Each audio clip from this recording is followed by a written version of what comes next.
Inilah sejarah kota Palopo.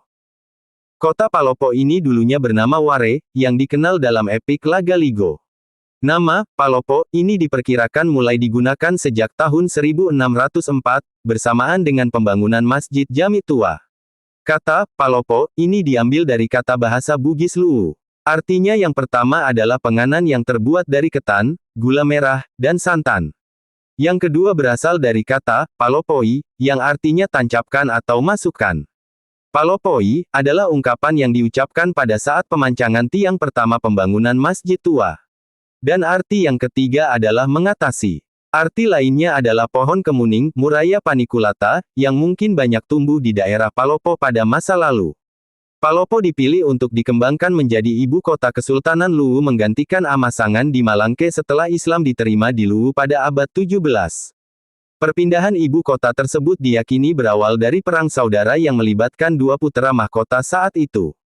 Perang ini dikenal dengan Perang Utara-Selatan. Setelah terjadinya perdamaian, maka ibu kota dipindahkan ke daerahan di antara wilayah utara dan selatan Kesultanan Luwu.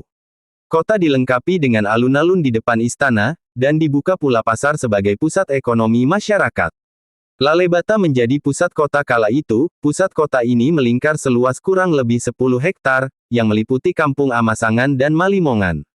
Dalam perkembangannya, maka perlahan-lahan Palopo meluaskan wilayahnya dengan terbukanya kluster kampung tingkat kedua, yakni Surutanga.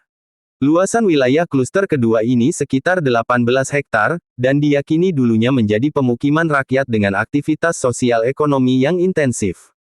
Menurut penelitian, diduga bahwa kampung Surutanga ini dihuni hampir semua golongan rakyat. Dengan lokasi yang dekat dengan pantai dan areal persawahan, maka sebagian besar masyarakat Surutanga saat itu bekerja sebagai nelayan dan petani.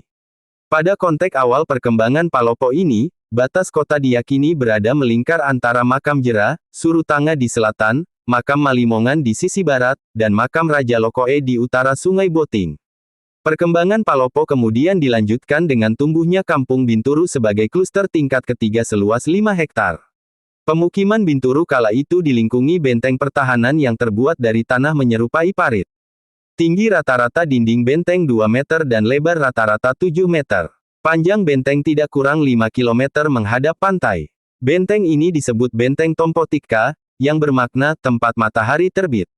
Lokasi benteng ini diyakini berada di sekitar kompleks perumahan Beringin Jaya. Kala itu, dalam areal benteng ini terdapat jalan setapak sepanjang 1.500 meter yang membujur timur-barat. Namun demikian, Kampung Binturu ini diyakini tidak sezaman dengan Surutanga dan Lalebata. Benteng diperkirakan dibangun pada abad 19 untuk persiapan menghadapi Belanda.